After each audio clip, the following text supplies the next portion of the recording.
Sinabi ni Senador Jinggoy Estrada na siya ay umaasa at kinakabahan isang araw bago ang nakatakdang paglalabas ng desisyon ng Sandigan Bayan 5th Division sa kasong plunder na nagkakahalaga ng 183 milyon pesos laban sa kanya. Umaasa ako na sila ay magiging patas.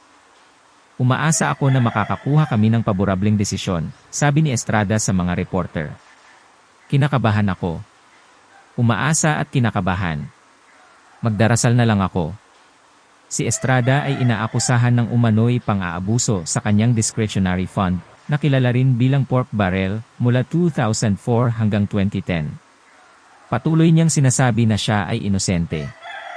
Noong September 2017, ipinagkaloob ng Sandigan Bayan ang mosyon ni Estrada para sa piyansa noong September 2017.